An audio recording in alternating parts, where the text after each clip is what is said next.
some are speaking and they are heard, and then it creates a movement, and then people don't want to accept things that were accepted for thousands of years. And I felt hope, and I felt that this movement had to be confirmed, supported, and it was really time that women and the feminine values are treated differently. And so for me, it's a sign of hope that there is an awakening and that things have changed on that. We talked about Gandhi, and I'm always wondering how individuals just stand out for their values and make such a transformation, such an impact, individually to other people, to a nation. Like a human being like him stand out for his values and changed the history of a country and impacted the whole world by his values that we've been talking together. And for me, values are fundamental in the work I do at UNESCO, and I wouldn't choose any other organization. I chose UNESCO and I stay at UNESCO because of the values we are defending. So that's why it's very important for me that we do stand up for our values and that we remember why we are doing what we're doing, to collectively and individually.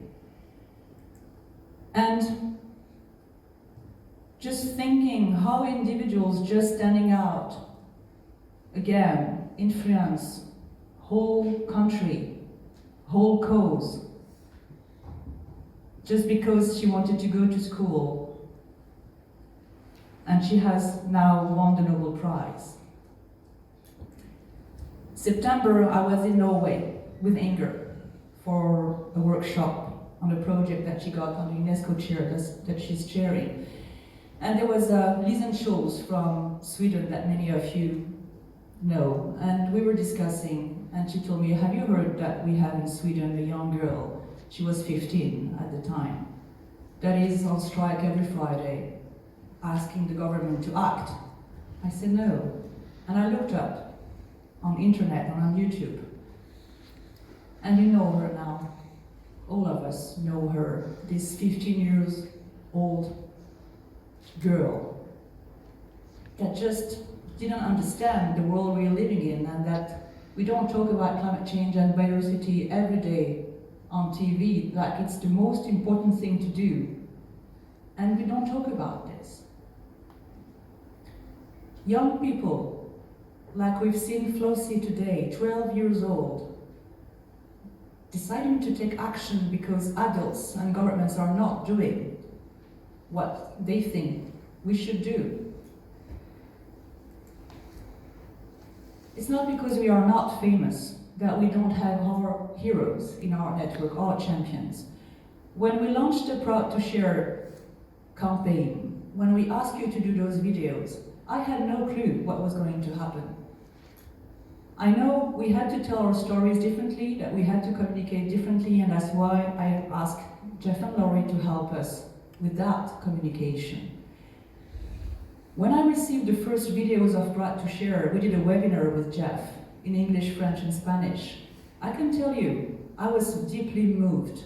I saw some of the movie, I was impressed by the creativity of many of you. I even cried at some video because I said, yes, this is exactly what I wanted to see, what I wanted to hear.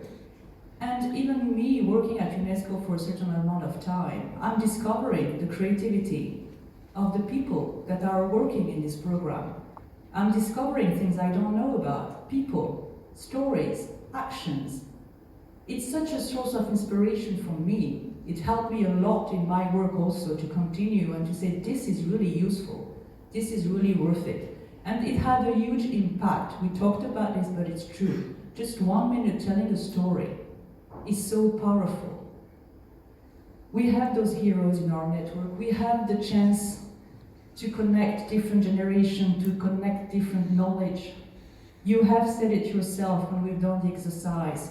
You want to show that you have an impact on the life of people. You care about other people, and you are really transforming the life of other people because you are embodying those values, and you are also having a purpose that is bigger than all of us. what do we do with all this? We are ourselves a movement. We are part of this transformation that is happening. And I just feel that we have a responsibility today, in the next 2 days, when we are going to work together in the different workshops, in addition to the values and the principles you have just agreed upon, to think about for whom are we doing this? How are we going to support those young people that are standing up in every country in the world more and more? I was in Australia 2 weeks ago. They were on strike also. There is something that is happening that needs to be nourished by us, that needs also to be supported by us. I really do believe, I don't know what is going to happen. This world is so chaotic, it's so full of uncertainty. We just open the news and the media, everything is possible. But maybe our responsibility is to nourish the hope of those young people, those children, and also to show them that action is possible, that we are doing things already that can transform the world, that we are already part of the solution, and that we are already part of this transformation. I don't know if we're going to succeed, but what I'm sure of is that we have to try and we have to support them in every day, in our action, in our biosphere, in our program. That's for me the unique responsibility we have to do collectively, is to show them that even if it looks completely dark, there are lights of hopes, like a lighthouse in the darkness where they can look at and say, okay, maybe this direction, I can find what I'm looking for. There are so many young people around the world, 12 years old, 15 years old, fighting. Melita here in Bali, that banned the plastic after 5 years of fight. There are so many stories in our network, young people that need us to take responsibility and to take action, that I really invite you over the next 2 days, again, to think about whose future we are working for.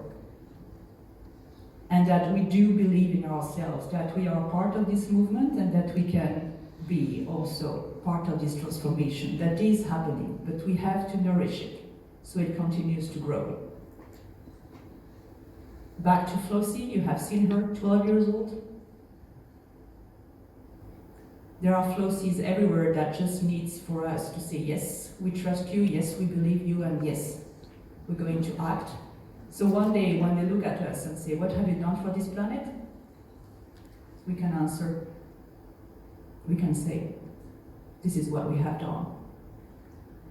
Thank you for thinking about this in the next 2 days and thinking that the transformation is not only happening, but that we can really make a difference. Thank you.